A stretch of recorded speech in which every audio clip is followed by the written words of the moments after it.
BSY ಅಭಿಮಾನೋತ್ಸವ ಕಾರ್ಯಕ್ರಮ ಸಾಕಷ್ಟು ವಿಜೃಂಭಣೆ ನಡೀತಾ ಇರ್ತಕ್ಕಂಥ ನಮ್ಮ ಜೊತೆ ಮಾತಾಡಲಿಕ್ಕೆ ಈಗಾಗಲೇ ಶಾಸಕರಿದ್ದಾರೆ, ಮಾತಾಡ್ತಾರೆ. ಹೇಗೆ ನಡೀತಾ ಬಂದ್ರಿ? ಏನಿಲ್ಲ, ಭಾಳ ಚೆನ್ನಾಗಿ ನಡೀತಾ ಇದ್ದಾರೆ. ಇಡೀ ಕರ್ನಾಟಕ ತುಂಬ ಯಡಿಯೂರಪ್ಪನವ್ರ 50 ವರ್ಷದ ಅಭಿಮಾನೋತ್ಸವನ ಭಾರಿ ಅದ್ದೂರಿಯಾಗಿ ಮಾಡ್ತಾ ಇದ್ದಾರೆ.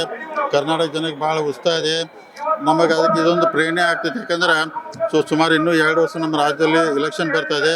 ಇವತ್ತು ಯಡಿಯೂರಪ್ಪನವ್ರನ್ನೇನು ಸನ್ಮಾನ ಮಾಡೋ ಕಾರ್ಯಕ್ರಮ ಜೊತೆಗೆ ವಿಜೇಂದ್ರ ಅವ್ರಿಗೆ ಇನ್ನೊಂದು ಶಕ್ತಿ ಕೊಡುವಂಥ ಕಾರ್ಯಕ್ರಮ ಮಾಡ್ತಾಯಿದ್ವಿ. ಇಡೀ ಕರ್ನಾಟಕ ಎಲ್ಲ ಸಮುದಾಯ ಜನ ಬಂದು ಶಕ್ತಿ ತುಂಬ್ತಾ ಇದ್ದಾರೆ. ಇದೊಂದು ನಮ್ಮ BJPಗೆ ಭಾಳ ಖುಷಿಯಾದಂಥ ಸಂಗತಿ. ನಮಗಿನ್ನೂ ಇವತ್ತಿನ ಹೆಚ್ಚಿನ ಶಕ್ತಿ ಬರ್ತಾ ಇದೆ, ಭಾಳ ಖುಷಿ ಇದ್ದಾರೆ. ಸುಮಾರು 40-50 ಕಿಲೋಮೀಟರ್ ಟ್ರಾಫಿಕ್ ಜಾಮ್ ಆಗಿರ್ತಕ್ಕಂಥದ್ದು. ಇಲ್ಲ, ನಾವು ಟ್ರಾಫಿಕಲ್ಲಿ ಸಿಕ್ಕಾಕೊಂಡ್ಬಿಟ್ಟು ಬರೋಕೆ ಎಷ್ಟು ಲೇಟ್ ಆಯ್ತು ರೀ. ಅದಕ್ಕೆ ಇದು ಯಾಕಂದ್ರೆ ಹಿಂದಕ್ಕೆ ಸಿದ್ದರಾಮೋತ್ಸವ ಹಿಂಗೆ ಮಾಡಿದ್ರಲ್ಲ ದಾವಣಗೆರೆಗೆ, ಇವತ್ತು ನಮ್ಮ ಸನ್ಮಾನ್ಯ ಯಡಿಯೂರಪ್ಪನವರು ವಿಜೇಂದ್ರ ನೇತೃತ್ವದಲ್ಲಿ ದೊಡ್ಡ ಪ್ರಮಾಣ ಅಭಿಮಾನೋತ್ಸವ ಮಾಡಿದ್ದೀವಿ.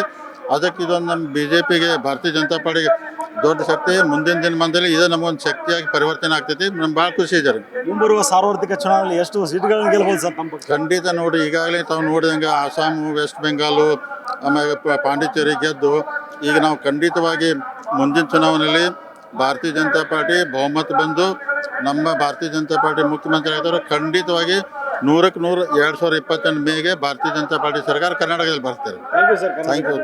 ಇದಿಷ್ಟು ಬಾಲಚಂದ್ರ ಜಾರಕಿಹೊಳಿ ಅವರ ಮಾತಾಗಿರ್ತಕ್ಕಂಥದ್ದು. ಕ್ಯಾಮ್ರಾ ಪರ್ಸನ್ ಹೇಮಂತ್ ಜೊತೆ ಸಂಗಮೇಶ್ ಸತ್ತಿಗೆರೆ, ಕರ್ನಾಟಕ TV, ಚಿತ್ರದುರ್ಗ.